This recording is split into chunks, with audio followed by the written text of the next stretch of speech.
അപ്പോ ഞാൻ പറയുന്ന കാര്യങ്ങൾ യൂണിവേഴ്സൽ ഹ്യൂമാനിറ്റി കിട്ടണമെന്നുള്ള ആ ഒരു സാമ്രാജ്യം വെച്ചിട്ട് ഞാൻ പറയുന്ന കാര്യങ്ങളെല്ലാം സാധാരണ ഒരു ആൾക്കാർക്ക് ഡൈജസ്റ്റ് ചെയ്യാൻ പറ്റില്ല. അതായത് തമോ ഗുണമുള്ള ആൾക്കാരെന്ന് പറയും.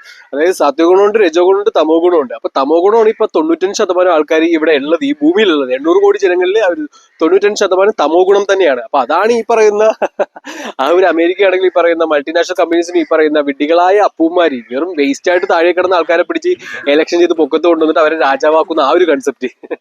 നമ്മുടെ പണം മേടിച്ചിട്ട് നമ്മളെ തന്നെ ഭരിക്കുന്നു, നമ്മളെ തന്നെ കൊല്ലാനുള്ള വഴികൾ വെട്ടുന്ന, അവരെ ബഹുമാനിക്കുന്ന ആ ഒരു കൺസെപ്റ്റ്, ഇതെല്ലാം വന്നത് ആ ഒരു കലിയുഗത്തിന്റെ ഭാഗമാണ്. അതോടൊപ്പം തന്നെ തമോ ഗുണം എന്ന് പറഞ്ഞ ആൾക്കാർ നിറഞ്ഞു കഴിഞ്ഞിരിക്കുന്നു. അപ്പൊ ഒരിക്കലും ഞാൻ ഒരു തമോ ഗുണമല്ല.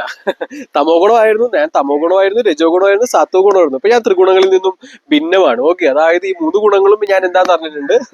അതുകൊണ്ട് തന്നെ എന്റെ ലോകത്തിലെ എല്ലാവരുടെ പട്ടിണിയും അസുഖവും മാറ്റമൊന്നും ഈ സമസ്ത പ്രപഞ്ചം ശുദ്ധമാക്കാനുള്ള കാര്യങ്ങളെല്ലാം ചെയ്യാനുള്ള കഴിവും ജ്ഞാനവും എനിക്ക് ലഭിച്ചു. ഓക്കെ, അതെല്ലാം ലഭിച്ചത് വേദങ്ങളിൽ കൂടി തന്നെയാണ്. അതോടൊപ്പം തന്നെ സമസ്ത പ്രപഞ്ചത്തിലെ കാര്യങ്ങളെല്ലാം എന്റെ ഉള്ളിലേക്ക് ഇങ്ങനെ എൻ്റർ ആയിക്കൊണ്ടിരിക്കും. അപ്പൊ അതുകൊണ്ട് തന്നെ ഇതെല്ലാം ഇല്ലാതാക്കണം അല്ലേ? യുദ്ധങ്ങളാണെങ്കിലും ഈ പറയുന്ന പട്ടിണിയാണെങ്കിലും അസുഖങ്ങളാണെങ്കിലും നമ്മുടെ കുഞ്ഞുങ്ങളെല്ലാം ഇതാണ്. വയറെല്ലാം വീർത്ത് വീർത്ത് വീർത്ത് കിഡ്നി പോകുന്നു, ലിവർ പോകുന്നു, ലങ്സ് പോകുന്നു, ഹാർട്ട് അറ്റാക്ക് വരുന്നു, ക്യാൻസർ വരുന്നു, സ്ട്രോക്ക് വരുന്നു.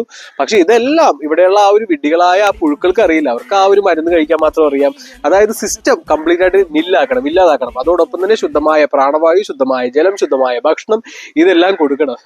അപ്പൊ ആദ്യം പറഞ്ഞ ആ ഒരു പ്യൂരിഫിക്കേഷൻ തന്നെയാണ് ജീവാമൃത പുനർജന്യുള്ള മഹായജ്ഞം തന്നെ ഒരു ശരീരം പ്യൂർ ചെയ്യാനാണ്. കാരണം ഈ ശരീരം സൃഷ്ടിച്ചിരിക്കുന്നത് പഞ്ചഭൂതങ്ങൾ കൊണ്ടാണ്. ഓക്കെ, ഭൂമി, ജലം, വായു, അഗ്നി, ആകാശം, ഈ ഒരു 5 പദാർത്ഥങ്ങൾ പ്യൂർ ചെയ്താൽ മാത്രമേ ഈ ഒരു ശരീരം പ്യൂർ ആവൂ. ഈ ശരീരം പ്യൂർ ആയാൽ മാത്രമേ നമ്മുടെ മനസ്സും ശരീരവും ശുദ്ധി എല്ലാം വന്നിട്ട് ആ ഒരു സന്തോഷ സമാധാനം കിട്ടൂ. ഓക്കെ, അപ്പൊ ഈ ഒരു കലിയുഗത്തിൽ എന്ന് വെച്ച് കഴിഞ്ഞാൽ ഏറ്റവും വേസ്റ്റ് ആയി കഴിഞ്ഞിരുന്നു. കാരണം നമ്മളെ ഭരിക്കുന്നതും നമ്മളെ നിയമത്തോടെ നടത്തുന്നതും നമ്മുടെ എഡ്യൂക്കേഷനും എല്ലാം വേസ്റ്റ് ആയപ്പോൾ നമ്മളും വേസ്റ്റ് ആയി, നമ്മുടെ കുഞ്ഞുങ്ങളും വേസ്റ്റ് ആയി. അവരുടെ എല്ലാവരുടെ ഒഴുക്ക് ആശുപത്രിയിലേക്ക് ഇങ്ങനെ പോയിക്കൊണ്ടിരിക്കുന്നു.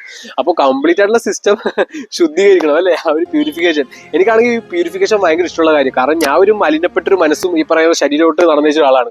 അതായത് 2015 മുതൽ ഞാൻ ഒരു പെർഫെക്റ്റ് ആണ്. 2015 മുതൽ 25 വരെ ഞാൻ ഒരു അലമ്പും കാര്യങ്ങളെല്ലാം പോയി. എന്റെ കൂട്ടുകാർക്കൊക്കെ അറിയാം, നമ്മളെല്ലാം അലമ്പിന്റെ ഏറ്റവും ടോപ്പ് ആയിരുന്നു ഈ പറയുന്ന മദ്യമാണെങ്കിലും എല്ലാം. പക്ഷെ അതെല്ലാം എന്റെ ആ ഒരു റിസർച്ചിനും എല്ലാം വളരെ വലിയൊരു പങ്ക് വഹിച്ചു. കാരണം അല്ലേ, എന്താണെന്ന് അറിയണോ, ഇരുട്ടെന്താന്ന് പറഞ്ഞാൽ പ്രകാശത്തിന്റെ വെളിച്ചം എന്താണെന്ന് അറിയാൻ സാധിക്കും. അപ്പൊ അതുകൊണ്ട് അതെല്ലാം അറിഞ്ഞുകൊണ്ട് തന്നെ ഇതെല്ലാം ഇല്ലാതാക്കാനുള്ള കഴിവും പക്വതയും പ്രാപ്തിയല്ലേ എനിക്ക് വേണ്ടി. അപ്പൂമാരെല്ലാം കഴുകിക്കളയും. കാരണം എല്ലാവർക്കും വെറുത്തിരിക്കണേ അല്ലേ.